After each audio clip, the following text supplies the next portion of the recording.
It's good to see. Thank you, whoever did that. It's really good to see all of your faces here and seeing some new people and some familiar faces. So what are we about at Scrum Masters of the Universe? Actually, we were a group of Scrum Masters that got together and formed a community of practice. And our goal really was to provide, or is to provide, a place for Scrum practitioners to learn, grow, and flourish in applying Scrum in the world of work, and really tapping into that collective intelligence of the group. And we believe that there is great value in getting out of our silos, even our cultural silos. We are a global group, and connecting with others who are passionate about growth as a Scrum Master, or really growth as an Agilist. As we've grown, we've become more than just Scrum Masters. So really just growing in our roles. And so we're really glad to have you here and joining us. Our leadership team. Myself and Mark Metz has joined a leadership team, and we are actually looking to expand that leadership team shortly. So thank you, Mark, for your help, and thanks for being here too. If you'd like to connect with us, we do have a LinkedIn group.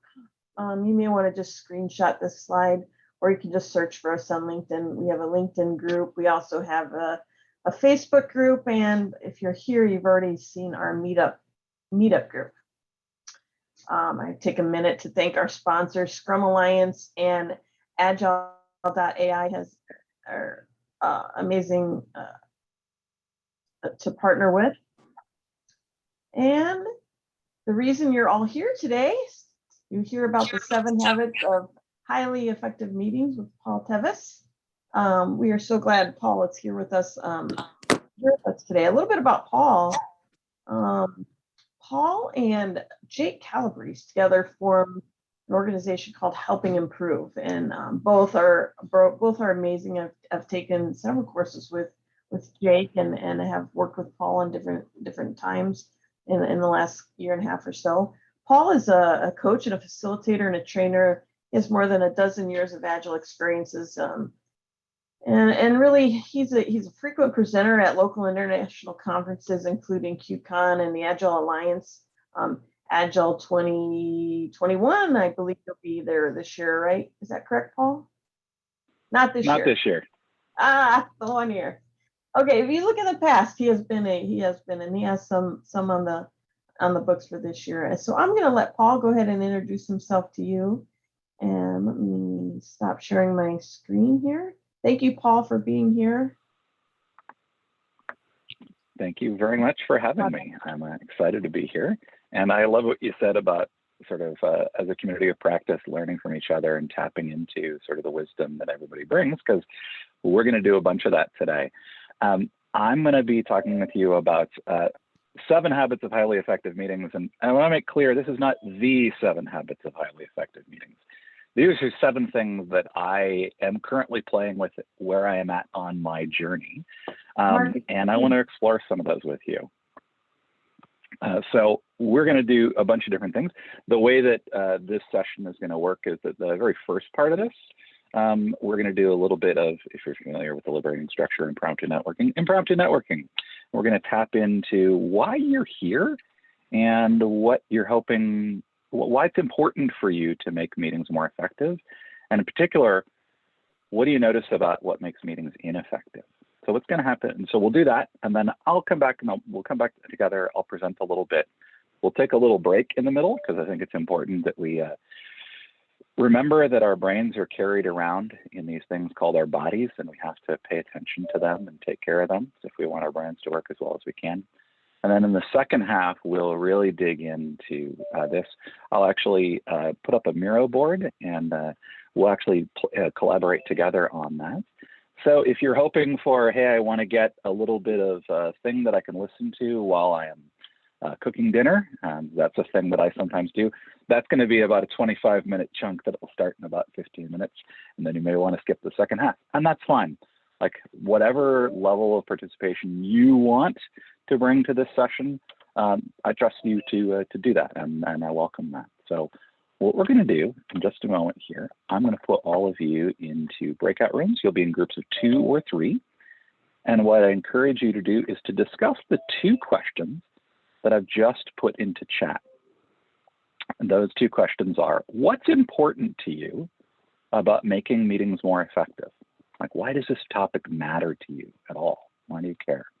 And then the second question is, when you're in a meeting that's not effective, right, when you're in an ineffective meeting, how do you know? What's telling you that that meeting is ineffective? You're going to be in a breakout with 1 or 2 other people, so you'll be in a duo or a triad. You're only going to be in there for 4 minutes, and each of you should contribute short answers to each of those questions in those 4 minutes. You may find yourself going, that's not enough time, and you're right, it's not, which is why we're going to do it more than once. So the idea here is to sort of get your brain flowing a little bit, but also start to connect with what's going on in other people's brains around this. So I'm going to drop you into breakout rooms in just a moment here. Set this up. I'm multitasking slightly. My apologies there. So you're going to drop into.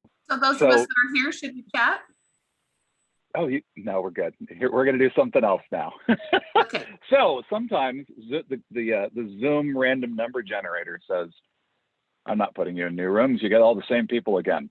And enough of that happened in the last round. But the universe is telling us, we're good with this activity. We could probably move on. So what I want to do instead, or what I want to do now, is do a little bit of harvest. So in the chat window in Zoom, I'd just love to know briefly your answers to these questions. So type in chat, what's important to you about making meetings more effective? Like, fundamentally, why are you here? Why did you come to this meeting? What's important to you about making meetings more effective?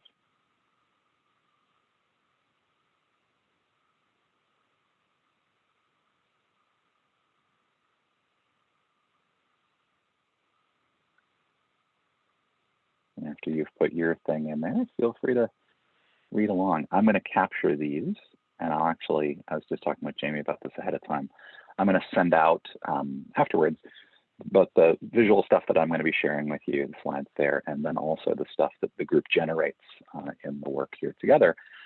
That'll go into PDF, and we'll email that out to you afterwards. So I will collect this stuff up. I will remove any identifying information from it. It'll just be all anonymous, but we'll be able to see what is it that people said here. And then the second question, right, that I'm curious about, you know, I think unfortunately a lot of us have a lot of experience with ineffective meetings, but I think it's useful to think about when we're in one that's not good, how do we know? Like, what is it that's telling us that it's not effective? So I'm curious, what's your answer to that second question? How do you, oops, my copy paste is not working there. When you're in an ineffective meeting, how do you know? What's telling you that? What are the signs of ineffectiveness?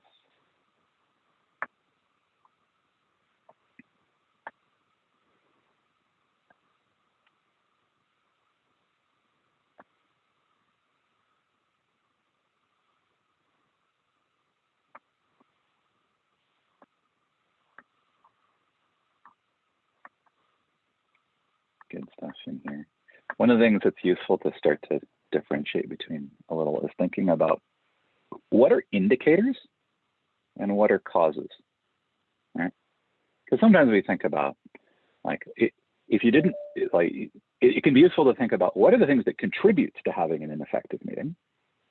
But the other thing is, if I just walked into a meeting and didn't know anything about what the preparation that led to it or anything, if I were just observing or standing in the corner during a meeting, which might be a little creepy, but there you go. Observing, what would I be noticing that was telling me that the meeting was not effective? This could be useful to tease those two things apart sometimes. What we are going to talk about today is how to avoid these things that you're noticing that are telling you that a meeting's ineffective. So we're going to dig into a bit of what are things you can do to make them more effective. So I'm going to start sharing my screen now. This is going to be the slightly more stable section here where I'm going to walk through a little bit of material. As I said, this is a little bit about my journey as someone who cares deeply about meetings, a little bit about my background. I'm based in Santa Barbara, California. For those of you who are looking and wondering, my home office is actually a children's playhouse located in our backyard. It was built by the previous owners. So that door behind me is only 4 feet tall. I'm only 5'7", the ceiling's 6 feet tall, so I'm fine. Not a problem in here. But if you're wondering why I seem to have this weird Alice in Wonderland-y looking background, that is why. It is a great little space. It has a concrete foundation. It's got electricity. It's got this beautiful faux sky ceiling that's painted in it. Our house doesn't have a lot of doors in it. It has a lot of doorways, or a lot of archways. And so when I have early morning conference calls, the sound carries throughout the house. And so to be nice, I come out here instead and work from here. So I am going to start sharing my screen in just a moment as I get set up there. Great, pull it here, and there we go. All right. Give me a thumbs up. Oh, I forgot to ask, if you are reasonably comfortable and experienced in Zoom, go ahead and use the yes reaction in Zoom. This partly tells me whether or not you know where the yes reaction is.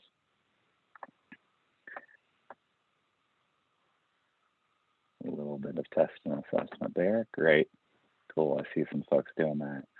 We're not going to be doing a ton of stuff in here, but if you can actually see my screen here and the 7 habits of highly effective meetings, give me a thumbs up that yes there. Great. Cool. Let me just zoom out a little bit here. So my name is Paul Tevis. I live in Southern California in Santa Barbara. As I said, I'm coach, consultant, co-founder at a company called Helping Improve. You can follow me on Twitter. You can connect with me on LinkedIn. My company's website is helpingimprove.com. I also host a podcast with my partner in crime, Karen Gimnig, called Employing Differences. It comes out every week. It's about 10 minutes long, and we talk about collaboration. Employing Differences is about exploring the collaborative space in between individuals. And we have a lot of fun with that. That drops on Tuesdays.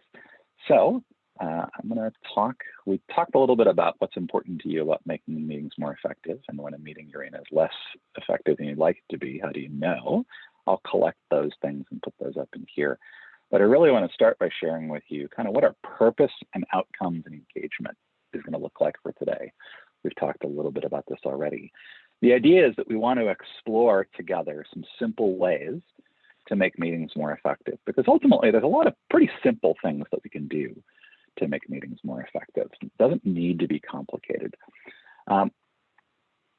What we're hoping to have by the end of our time here together, right, is we're going to have a model for assessing the elements, largely of meeting design and preparation, that improve meeting effectiveness. So I'm going to share a model with you for that.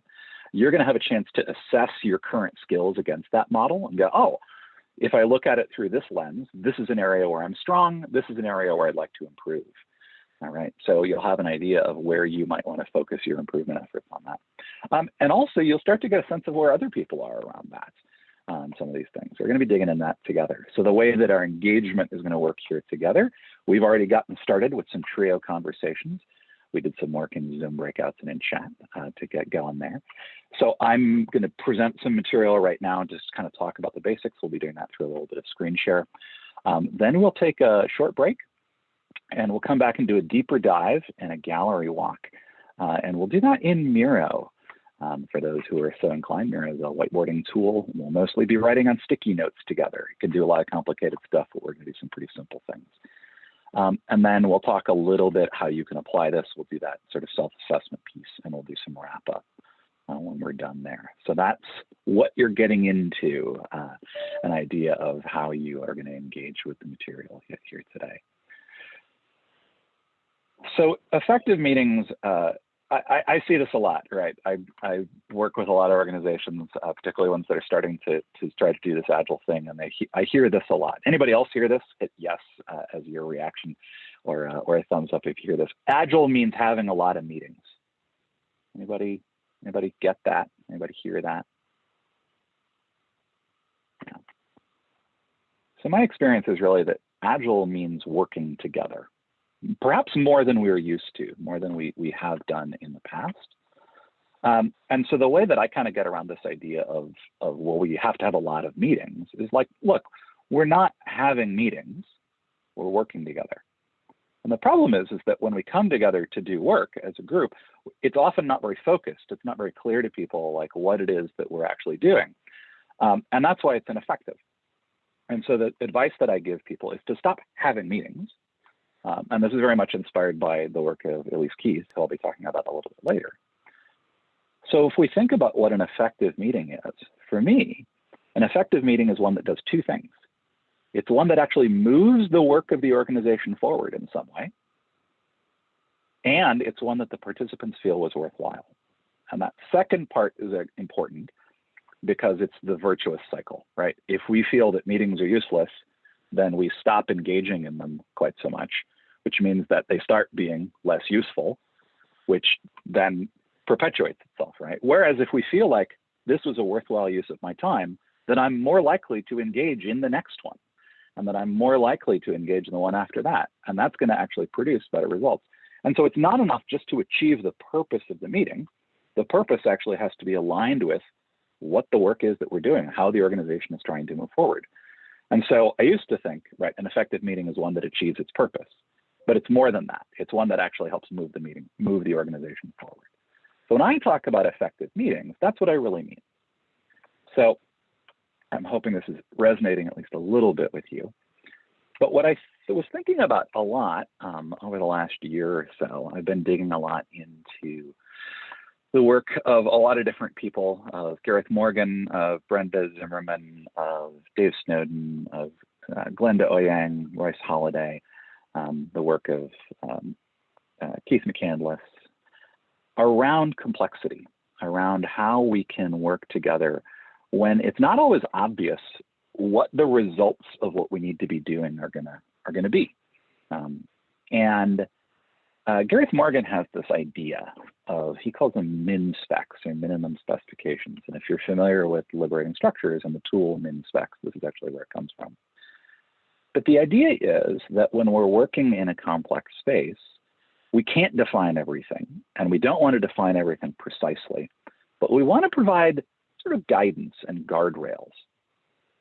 We want to define just enough around the edges to create useful patterns of interaction. And I've been working as a facilitator for 10 plus years at this point. And one of the things I've encountered over the years is that people will have these are things that you must do, right? That you always have to do in order to have it. You have to have an agenda. It has to be sent out ahead of time. And it has to look like this and it has to look like that. And these practices are often kind of rigid. And they often don't match the context that we're working in, right? That they're not necessarily suitable for all kinds of meetings or all kinds of organizations. And so as I started to think about what Gareth Morgan was talking about, is what's like a set of small set of things, a small set of guidelines in some ways. It's like the Pirates Code, right? It's more of a set of guidelines that would allow us to tend to generate more effective meetings without being super prescriptive about exactly what you need to do. This idea of sort of just enough, like what would be a set of min specs for effective meetings. And as I started to think about this, then the other place that I ran into in Glenda Oyang and Royce Holiday from the Human Systems Dynamics Institute, in their book Adaptive Action, they sort of build on this idea of min specs, and they talk about what they call simple rules. And this comes from the idea of flocking behavior in birds, which is some fun things to dig into, because it turns out you can describe flocking with 3 simple rules that basically you can model the way that birds work by basically saying for each individual bird, what you want to do is you want to look around you at the birds that are immediately around you, match heading and direction. So go the same direction as the other birds, point same direction as the other birds. Move towards the center of mass of the flock that's immediately around you, and also keep a certain minimum distance, right? So don't run into other birds. And as it turns out, with those rules, you can model bird flocking behavior. So the idea is that with simple rules that tell us what to do, that give us rough guidance, but not prescriptive guidance, we can actually create useful patterns. And these are sort of Glenda and Royce's rules for simple rules. Like, how can we come up with a set of guidelines that would actually help us? And so I started to think about, how would I apply these rules, this idea of simple rules, to the work that I do when I'm preparing for a meeting? If I'm the facilitator of that meeting, if I'm the convener of that meeting, sometimes even if I'm the participant in the meeting, what are things that I can be doing that actually help meetings, nudge them towards effectiveness? And so at the same time, I was also working through Elise Keith's book, Where the Action Is, which is really wonderful, great book about meetings, meeting design. I highly recommend it. And I came up with, sort of inspired by some of the things she talked about in that book, what I'm currently calling my 7 habits of highly effective meetings. So these are simple rules. They follow Glenda and Royce's guidelines for how to create more effective meetings. These are my current 7. These have changed since Jamie and I even talked about doing this session. They'll probably change again here soon, because one of the rules is you always need to be constantly evaluating and work through it. But I want to talk briefly about these, how I use them as a facilitator, as a convener, and even as a participant, and what they mean. But because these rules are always about applying them in a particular context, what we'll do when we dig in a little bit here is we'll actually have you think about, what would these look like in your context? So first off, defining a clear purpose and desired outcomes. Why is it that the meeting is happening? What is it that requires getting people together to actually do that thing? That's your purpose, right? That's the why. Why isn't this an email? It's something that actually requires multiple people to be together, to interact in some way, to do. And it has to align with the work that your organization is doing, the work that your team is doing, right? So the clear purpose, and then the desired outcomes, or as I sometimes like to think about, the acceptance tests for your meeting. I used to work in an organization where I was infamous for asking, how will we know when we can leave? Because the idea is, when you achieve those outcomes, the meeting is done. It's achieved its purpose. You can leave. And that was my somewhat unskillful way of asking, what are the outcomes we're actually being asked to create here today? So what I always try to do is to create a clear purpose and desired outcomes. And then, if I'm convening or facilitating the meeting, structure the meeting to create those outcomes. Use the things in the various toolkits that I have for design to build a structure that will actually allow us to achieve that, and to use structure that is appropriate based on the purpose and the outcomes. And then the third part is actually making those 3 things obvious to everyone. And you might have noticed that I did that a few slides back, where I said, here's why we're here today. Here's what we're going to have by the end. Here's how we're going to go about doing that. If I'm in a meeting and those things haven't been made obvious to me, then I can ask, right?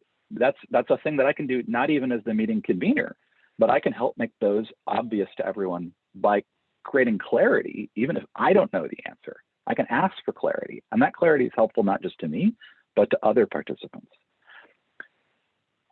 As a designer, I also really try to help people work in multiple modes. And what that I mean is switching between different sizes of groups throughout the session, and also switching through the information channels. So there may be some parts of the meeting where we're working individually and we're writing. There might be some parts of the meeting where we're working in triads and we're speaking. There might be sections where we are actually drawing together in a large group. So we're not just using a single mode of engagement throughout the whole thing. We're actually switching those, because, and I can get in at some point into the details of why that matters, but it's a thing that actually does make meetings more effective. And then Then the important thing to do is to support people's energy and attention, right? Meeting is cognitive work. People are there to do work together. Their brains need to be involved and engaged in order to achieve your purpose and your outcomes. So you need to support the energy and attention that they're bringing. And one of the ways that I do that is by giving people frequent breaks, which is actually something we're going to do in just a minute. I also want to demonstrate respect for people's time. And this is interesting because respect for people's time really looks different in different contexts. But one of the things that I often try to do is start on time. If I think we're going to need to go over time, I'm going to ask permission to do that. Otherwise, I'm going to end on time. I am going to stay on topic. We're gonna stay with what the purpose of the meeting was, because that's what people volunteered to. They came for a reason. And if we start to veer off of that, I'm going to ask, like, is that okay? Time is a thing where cultural norms around it are very different in very different places, and so you have to adapt this to what that means with the people that you're working with. And so it's a thing that, whatever it means to respect people's time in your context, is a thing I encourage people to do. And the last of the idea is, whatever it is that we come up with, that we generate in the course of doing this work together, we want to capture that and we want to share it to the degree that it's relevant in a way that it's useful to the organization, to the participants, to the people. Those are my current habits of highly effective meetings, because I find the more that meetings that I am in do these things, the more effective they tend to be, the more they tend to produce results that are useful to the organization, and the more they tend to be that the participants feel like it was a good use of their time. So that was the sort of sit back, soak in it, absorb it thing. Here's what we're going to do. I'm going to leave this up. Actually, I'm going to, yeah, and what we're going to do is we're actually going to take a short break. And when we come back from the break, what we're going to do is dig into these even deeper. We're going to do some work in Breakout Rooms and in Miro to sort of explore each of these in further detail. So what I'm going to do is I'm just going to put up a 7-minute timer.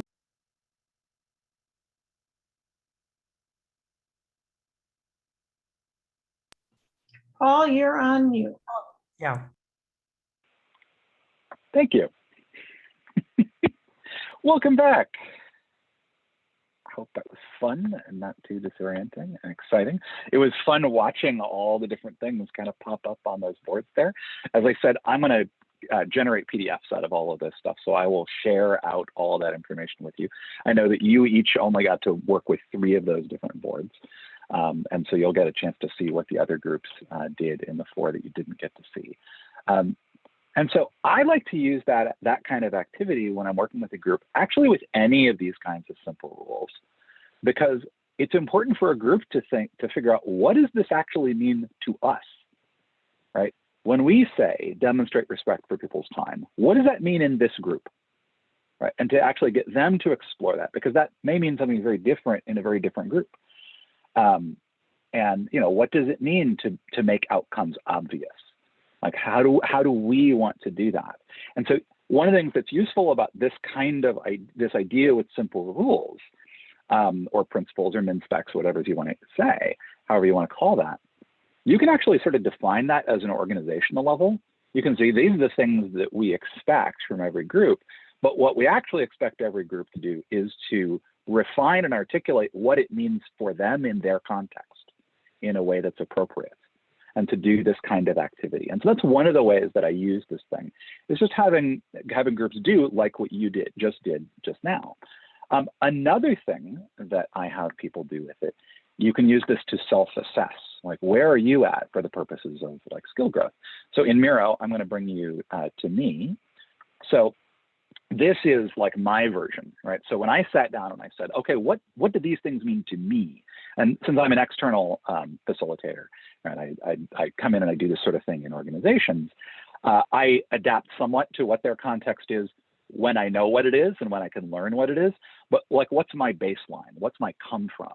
And where do I feel like I'm at with my skills growth? So these are sort of in sentence form, right? I've written kind of like a paragraph on each of these about what does this mean to me right now, right? And I'll probably revisit this in another 9 months or so to go, oh, now what I've learned is, and so now here's what it means to me. And so it's useful for me to kind of do that.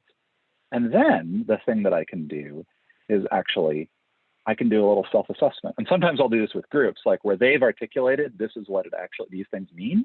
And then I can say, great, where are you in your fluency with that? And this is a scale that I really like. It's up here in the upper right-hand corner. I got this from one of my mentors, Mary Beth O'Neill, where she says sort of for any skill, right, for any habit, there are levels, right? And the first one is, I don't even know if I do this thing or not, right? I have no idea, right? Either I don't know what it is, or I'm just not self-aware enough to know whether or not I'm doing it. And then the next level is like, okay, I do it, but I'm inconsistent about it, right? I don't ever do it consistently. And then the next level is, I do it consistently when it's not hard to do, right? When it's not challenging, when the conditions are easy, or make it easy, I do it. And then the real like fluency is that place of like, I do it well, even when it's hard to do well, right? I've got it sort of that deeply in my bones. And so what I've kind of done is I've gone through this and I said, for each of these 7, where do I feel like I'm at with each of these? And with a lot of them, I'm like, yeah, I'm 3s, right? There's a couple of them I feel like I'm at 4s. And there's a couple I'm really at 2s, like working in multiple modes, particularly switching between, like group sizes I've kind of got, but switching between visual and spoken and written, and those I'm not as fluent in. I fall into a couple of things really, really easily. And so that's a place where that's actually the one that I want to work on right now. Like that's my growing edge. And so that's what I've done here. So what I'm going to do now, there's another way you can do this that's actually a little easier. And I'm going to have you do. I'm going to bring everybody to me in Miro. So here's what I'd like you to do. I've got the 7 habits here.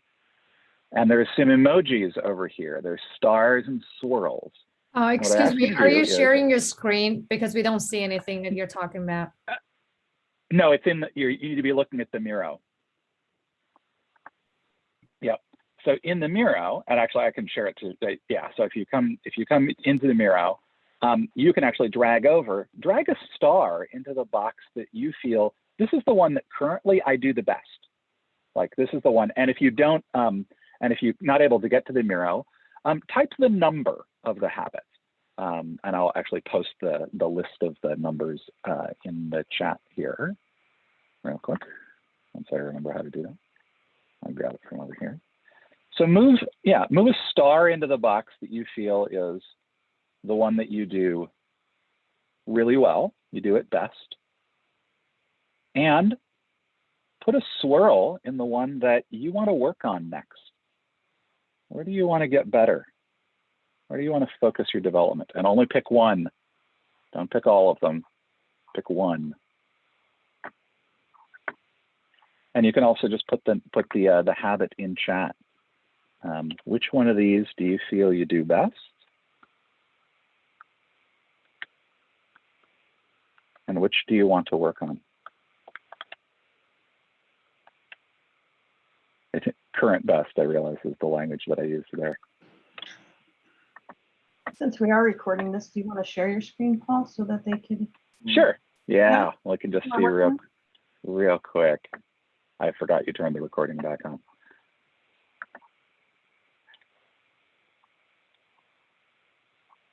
Great. So we can see sort of like where people are landing in here. A lot of people are feeling really good about how they define purpose and outcomes. Multiple modes, making outcomes obvious. It's really fascinating. Like when we as a meeting convener have a really clear idea of what we need the meeting to achieve, and then we realize that at the end, like, we're the only person who knew what that was. Huh. Like, how could you do that? How could you do that better? Structure is a big one. Like structure is a really, really deep hole. And I think that's where as a meeting designer, as a facilitator, like we can get really, really deep. And it's one of the areas that excites me. I really love it. There's a whole set of things in here because I haven't really gone into, in this particular idea, there's not really a whole lot about the practice of facilitation, like in the room. A lot of this is about design and preparation. And for me, that's because a lot of if you design things well and if you structure things well, most of the things will take care of themselves. But there is a lot about facilitator presence that's actually really important as well. So yeah, you can sort of see like where people are landing, where people want to improve. So I'll give you the last little bits here, and then we'll wrap up. So if you would like to learn more about this, shameless commercial plug, I teach Agile facilitation as part of How I Can Improve. We're actually doing a class next week, which includes an ACSM certification, but it's more than just the ACSM. It really is about how do you facilitate in Agile environments. That's next week, Tuesday, Thursday. If you are interested in signing up for that class, it's the first 3 people who sign up from here using the discount code SMOTU, Scrum Masters of the Universe. You can get a $200 discount from that, but you need to sign up by Friday because we need to send stuff out. I also post a lot of this stuff and a lot of links to resources that I'm finding and things that I'm doing on LinkedIn and on Twitter, so feel free to follow me there. You can look at the work that my company, Helping Improve, does on our website. And listen to my podcast. Karen Gimnig and I have been doing this for a little more than a year now. I think we're really starting to hit our stride. We're having a lot of fun with it, and really digging into a lot of the things that happen in the space between, like, because that's fundamentally what a lot of meetings and facilitation is about, is bridging differences and finding the data space between so we can collaborate.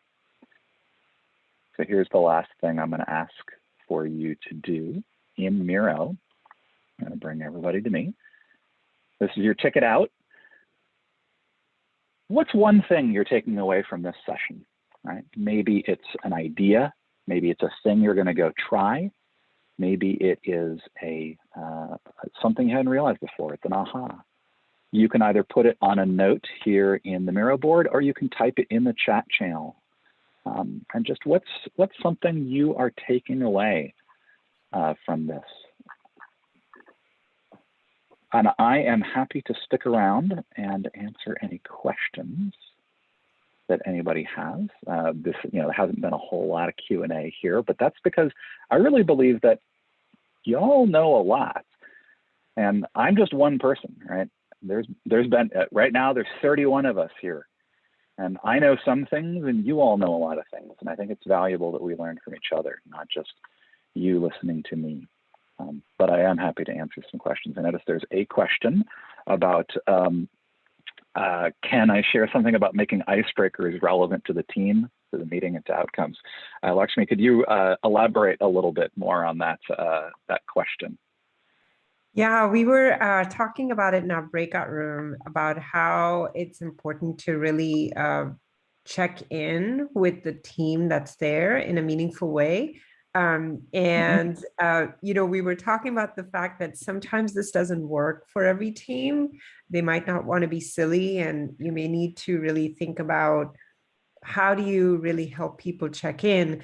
And I know that you are really good at this, and you've talked about this and shared some insights on LinkedIn as well about how it's relevant to make sure icebreakers and check-ins are as much as possible sort of related or in line with the meeting outcomes and the topic, because then if you have those teams that don't want to be silly, then at least what you're doing is meaningful and it's helping them sort of build more understanding of what you're doing in the workshop. So I didn't know if you had any tips and tricks, something that you could share. It's a lot. It is. I was about to say, you almost answered your own question there. But in general, so I'm not a fan of icebreakers that are not connected in any way to the work that you're doing. So I'm not a fan of what's your favorite flavor of ice cream, or your pet's first name, or your mother's maiden name, the last 4 digits of your social security number. No, just kidding. But there's a model that I teach when we talk about structure, where I talk about I talk about 3 C's. The first C is connection. And this is based on some of the work that from a number of different people, including Sharon Bowman, about how do I help people connect to each other, to the purpose, to what they want to get out of this, and to where they're at right now. Like, so what's going on in themselves. So for me, a check-in or an icebreaker needs to hit at least one of those things. So you'll notice, for example, the thing that we did with impromptu networking. what's important to you about making meetings better, right? And so that's connecting with your own desire to improve things. Like that's relevant to purpose. You're also talking with other people about that. So there you're connecting with the other participants. And then I shared, here's what the purpose and the outcomes are here today. So that's connecting to the larger purpose, so what we're doing. So in general, when I'm doing a connecting activity, which I actually really encourage people to begin with, because when we connect, we're coming from all over the place, right? Wherever you were before the meeting started is probably not the same place as everybody else was, both physically and in your head. And so that's like a focusing step. So connecting to the people who are there, to your reason for being there, to like what you're hoping to get out of it, to the larger purpose of why everybody is there, to like to the collective purpose, and to where you're at right now, current state. So like weather report check-ins. So it's like, what's your current state? If you were describing yourself as the weather, is it to be you right now? That's actually one of my favorite phrases to get people to talk about feelings without saying the F word. All right, feelings is, what is it like to be you right now? What is your experience right now, right? And so instead of using feelings, you might say weather, right? So what's interesting is that like sometimes those can be silly. I worked in an organization once where all of the teams were named after tech puns on band names. So Diff Leopard, the Cashing Pumpkins. There were a ton of them. They were really great. One of the teams was Cold Pay. They were the payments team. And so what we actually did for a check-in for a retrospective was we had a whole bunch of Coldplay song titles up on the wall. And we said, select the title that sounds most like your experience of the last 2 weeks. And so it was funny, but it was also relevant. And then what we did was we had them explain what were the reasons why you picked that one. So they picked it, and then they each went around and said, I picked Live in La Vida because blah, blah, blah, right? And so it was more icebreakery than I normally do, but it was also relevant to the work at hand. So that was a long answer. No, that's great. Paul. Yeah, cool. So Go ahead. We're at 10:31. So for the people who do want to go, I just want to say thank you so much for coming. Thank you, Paul, for sharing your wisdom with us and for joining us today. It's so appreciated. And I hope to see more of you at our next Scrum Masters of the Universe meetup. And Paul has agreed to stick around for a bit, so for some Q&A time. So if any of you have some questions for Paul or just want to sit, listen in, you're welcome to stay. Otherwise, the rest of you have a beautiful day today. Thank you. I was just going to say, we need to demonstrate respect for the participants' time.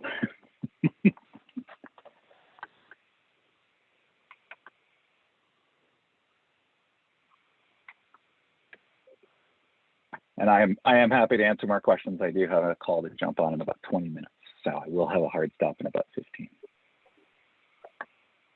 Oh, awesome. Yeah,